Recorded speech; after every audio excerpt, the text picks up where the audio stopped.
What is up, everybody? So what's going on? A lot of heavy stuff. There's a lot of heavy stuff out there. I want to look at it. I want to look at it and I want to break it down to what I think about it. And I entertain everybody's comments. I want to see what you guys think about it too. Gun laws. Gun laws. So let's see.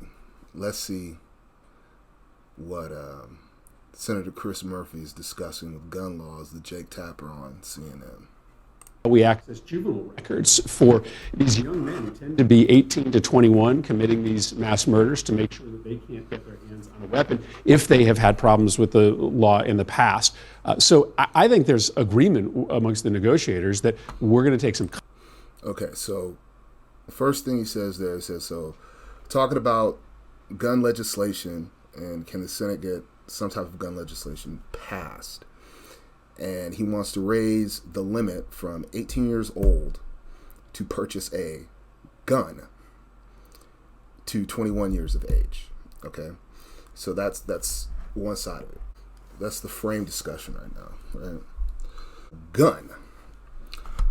Let's just first look up the word gun. A weapon incorporating a metal tube from which bullets, shells, or missiles are propelled by explosive force, typically making a characteristic loud, sharp noise. Or guns. Muscular arms, well-developed biceps, muscles, right? Or cause to race. As Neil gunned the engine, the boat jumped forward. So guns can mean three things, okay? Now, for meatheads like me in the artillery, what that literally means is a gun is, you could say humans are guns, you know what I'm saying? You could say, like he was kind of saying, muscular arms, got big guns, right? Or you could say, we refer to howitzers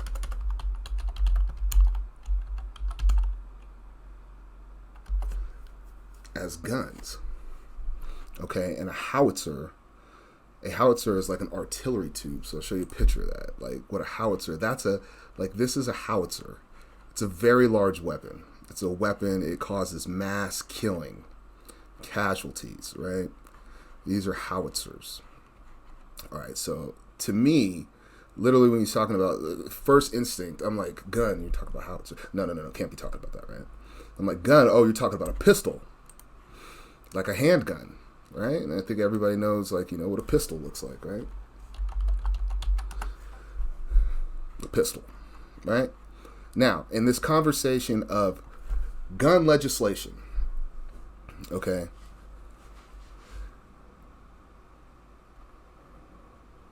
I am interpreting this as you're talking about these handguns, pistols. We want to make legislation for pistols, right?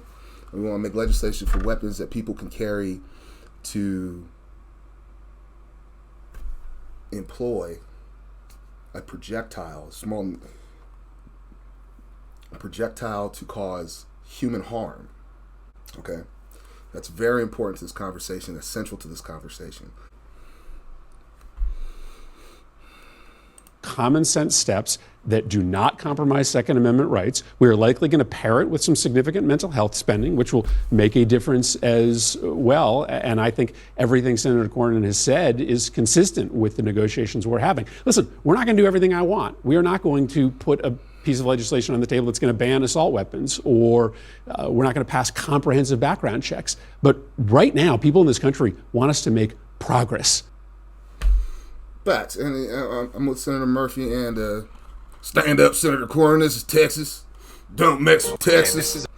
Just playing, don't mess with Texas. You never take our guns. No. So they're talking about pistols and they're talking about people. If there's mental health issues, should you be able to go purchase? Should you be able to go to a gun store or purchase a pistol or a firearm? So the thing, when they're talking about this legislation, I would like to see some of the wording changed from gun, because gun can mean a lot of things, and people take really literally down here. And then when you get places like California, they'll be like, oh my God, he's a gun. There's a Marine. There's a guy in the Marine Corps. That's a gun. He has guns. You know what I mean? That's right. Like they would use that and try to spin a narrative to turn that into talking about humans or otherwise something that is non-tangible, like cyberspace. You can't. That's dangerous territory. We need not make legislation on that. But what Senator Cornyn is saying is he's like, no, it's not going to infringe on. Everybody has a right to bear arms in America. In America. Damn it. And that's right. So if an 18-year-old kid can join the military, and I'm gonna comment on that real quick too. So if an 18-year-old kid can join the military, and be issued a firearm, and be expected to go to a foreign land to protect other foreign dignitaries, not even to protect himself. That's what you got to understand about what the military does expeditionary. We're not out there. We don't go to other countries to kill people. We're going to other countries to protect people, right? And so if an 18-year-old kid can go do that, either one or two things got to give. Either he needs to be able to come back to the United States and have a beer, or he shouldn't be able to go do that. I didn't join the military until I was 21. It's just a thought. I didn't join the military until I was 21 years old. I had 3 years to figure out the streets were not for me. I wasn't good at it. I really wasn't good at it. And something that, and on that tip, especially for people that look like me, the military isn't a bad deal if you're trying to get out of a not good situation. Okay, it's better than prison. It's better than death. If you're in a bad situation, in a bad spot, regardless if it was by your own doing or not by your own doing. But we're having some problems with military recruiting now and retention, and we're drawing down. There's a lot of complex stuff going on in the military. So to vilify the military or to vilify veterans, I'll just say veterans in general, okay? To vilify veterans, I don't think that that's the right way. So I don't like and that's not to say Senator Murphy, or that's not to say Senator Cornyn intended on twisting words. I don't think that either one of them did. I think they just see things two different perspectives, and this is just a time in America where Republicans and Democrats are going to have to come together and get something passed, right?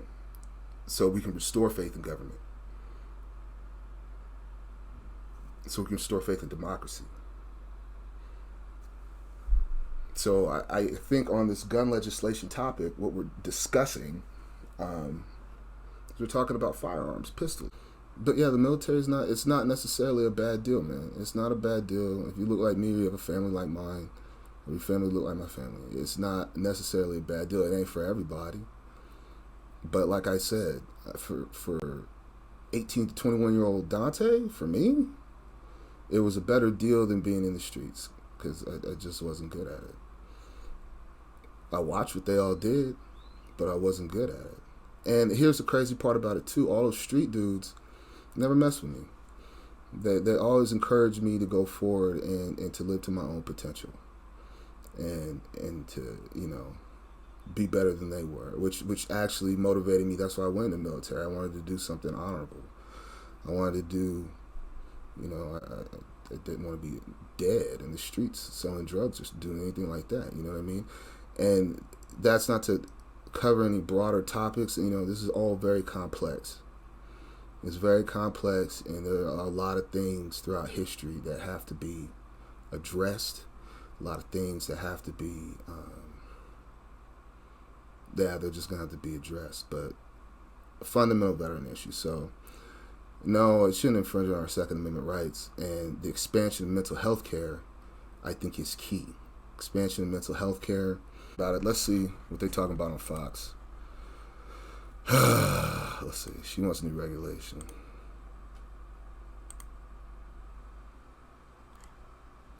is placing blame not just on the shooter, but also the NRA. Larry Krasner urging Twitter followers to boycott NRA lobbyists, boycott NRA donations, and being real common sense gun regulation, or bring that to Pennsylvania. Our next guest lost her brother, Alexander. There's that word gun. And I think it's just in people's language is how people talk. People talk how they feel, but it's not necessarily always be taken in the literal. I think one side of the aisle has to quit taking things so literally, and another side of the aisle has to stop being so ridiculously abstract. A picture of him back in 2012 in a shooting, and now advocates for peace. Rosalind Picardo, founder of Operation Save Our City, joins us now. Good morning to you. Good morning. Thanks for having me. Thank you for coming on. You have been through it. I know your abusive ex-boyfriend threw you off of a bridge at one point. You lost your identical twin sister to suicide, and your brother was murdered, and they never have found out who did that, or it's still unsolved.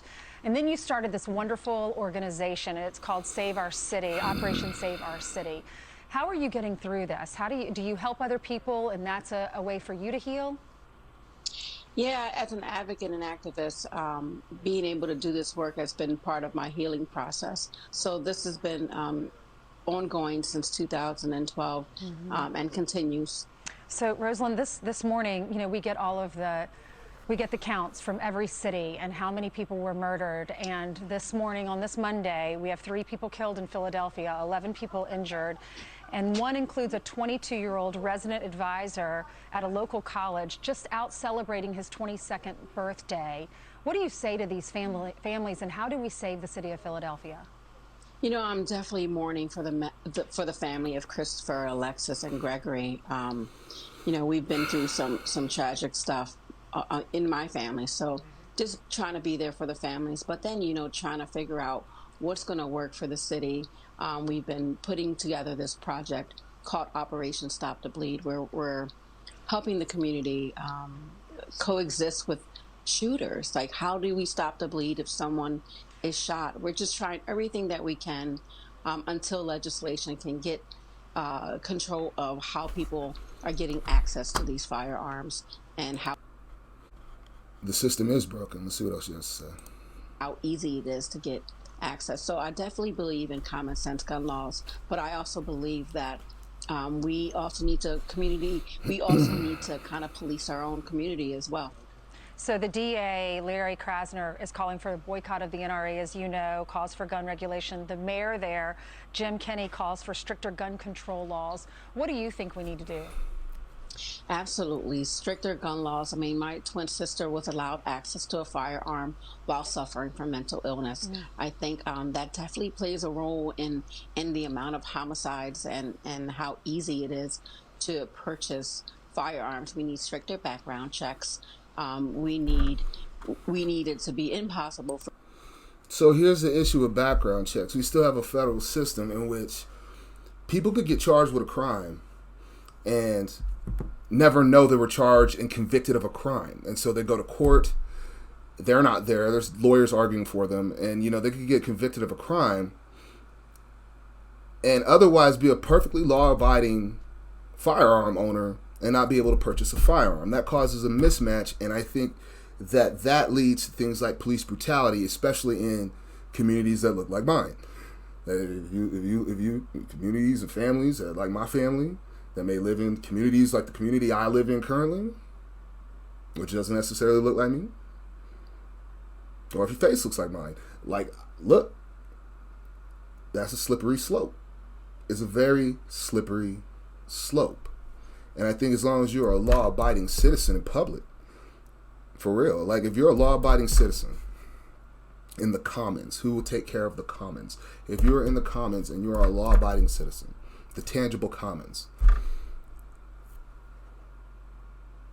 you should be able to go purchase a firearm. You shouldn't go to the store and somebody's like, man, you got 3 felonies in 10 states for court dates that you didn't even know you had, or court dates that you didn't even get invited to, but yet got convicted. That's kind of how we got into this whole issue now of mass incarceration in the 90s.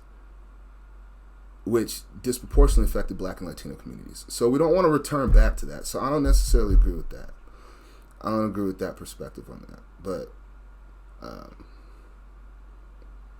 my other thing on police brutality, I think the police, training, we can talk about training, but it has to be more or less of a us versus them attitude, and again, more of a focus on mental health. Anybody can have a mental illness. And frankly, if somebody does have a mental illness, that's their HIPAA information. The doctor, that's their HIPAA information. It's not for everybody else to know. I have PTSD, and I'm a responsible firearm owner. What I see the risk as being is the government calling everybody crazy. Seriously. And the only people allowed to have firearms would be those with a clean background check for, court cases that they, like I said, you can't convict people of court cases of crimes that they're not even present to say their piece in court. That's unfair.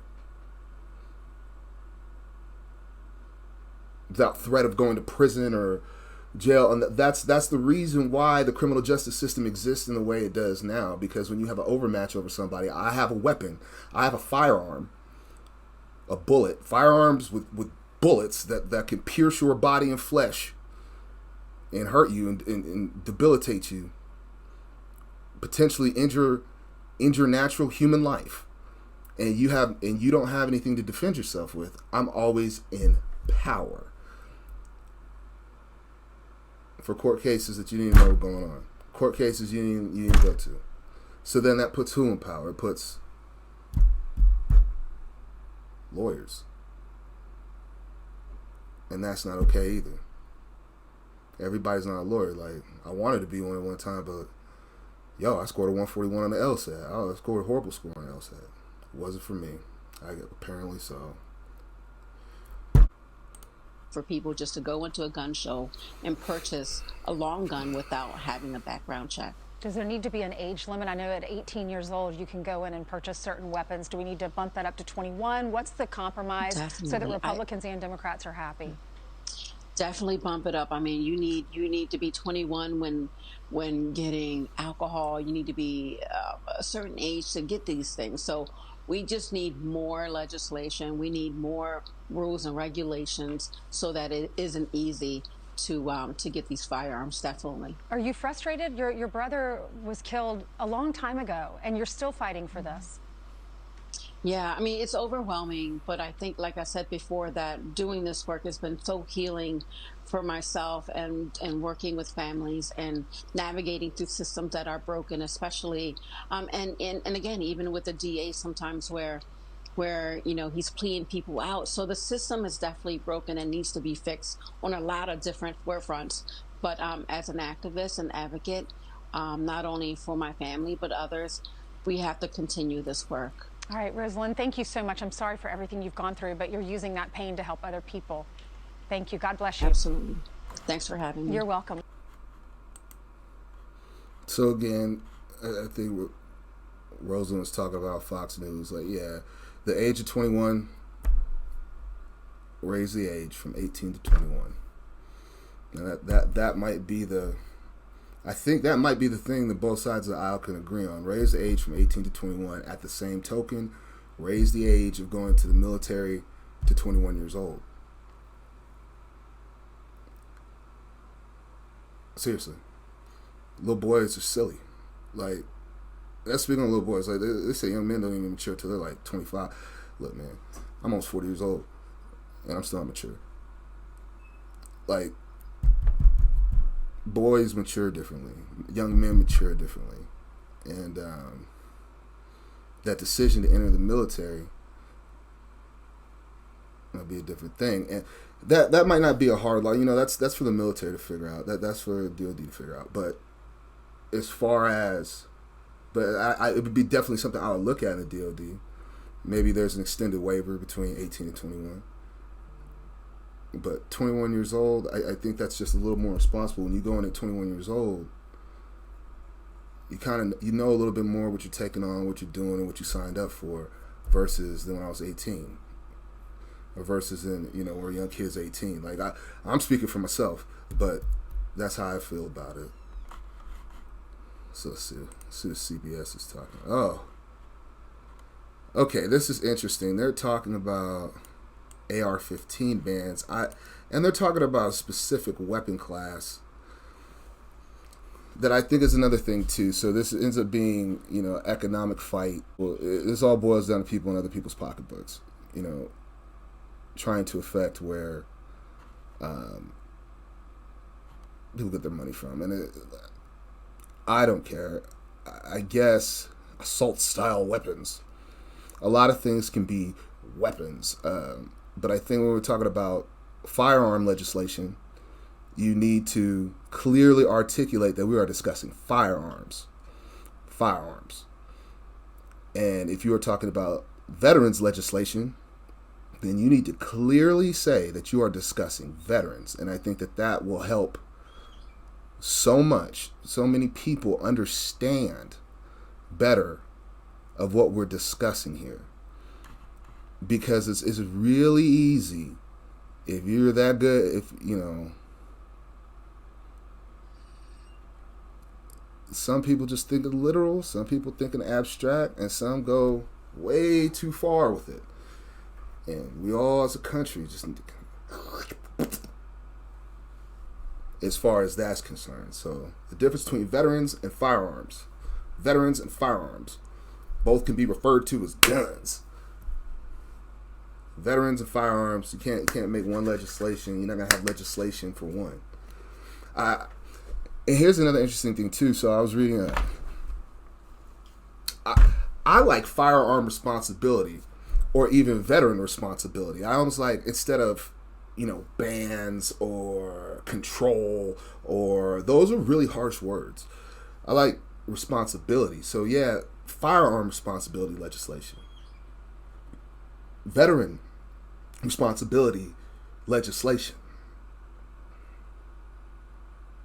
And that could be on the veteran, that could be on society to the veteran. Same thing with firearms. That could be on the firearm manufacturer, the firearm seller, and the buyer of said firearms. Kyle Rittenhouse claims he's going to Texas A&M. The university said, hell no.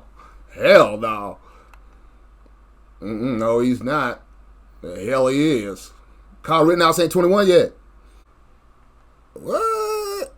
Discard? Why you discard the vaccine? Well, you said over 82 million COVID vaccine doses. Declining demand. Man, I got vaccinated. I mean, I got the actual shot, like in my arm, and it hurt.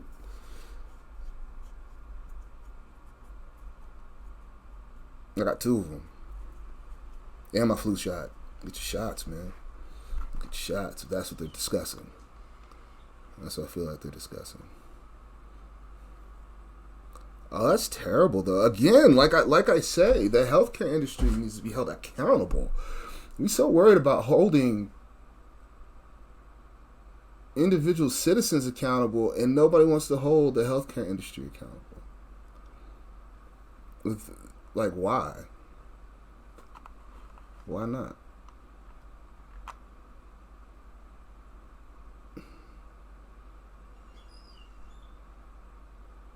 But public health experts say the waste is still alarming at a time when less than half of fully vaccinated Americans have a booster shot, which is critical to fight newer, more contagious virus strains when many poorer countries continue to struggle with vaccine supply. Let's look up he was like, there should be one way into school, one way out of school. Okay. And I interpreted that as he was talking in the literal, because like in my daughter's school, there's a fence around it.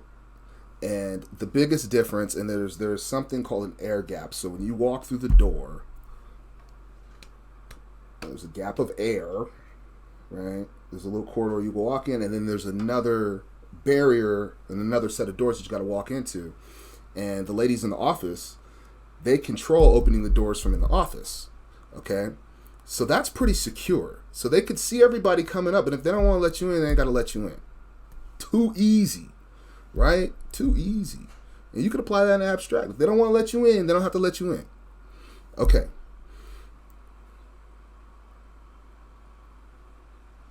The other thing they have cameras on the outsides, looking at everything. They have cameras on the inside of the schools. It's cameras, right? And then another thing that they have, and I thought that this was very interesting. So they do have a security guard. I don't recall if he was armed or not, though. But what he was doing is he was checking everybody's IDs even before they got to the 2 air gap doors. So, like, should you even be on campus, bro? Like, who are you? Like, you know what I mean? Like, do you have a reason to be here? Do you have a child here? What are you doing? Checking everybody's IDs before the ladies in the office even open the door. That, to me, is common sense stuff. And there's even ways to automate that. But, like, it's just not that, you know, like, and he had a very important job, and I don't even think he was armed. And if he was armed, who cares? It was a school police officer, so he probably was. But it wasn't no flex, wasn't no nothing. All he was doing was checking IDs. That's very secure. That's okay to do. And I don't think that that's a prison-like thing. I don't think that that's a negative thing in America, but maybe it'll stop these school shootings. Today, just really wanted to cover that on my 2 cents on gun legislation. Let me know what you guys think in the comments. Let's have a constructive dialogue about this. All right.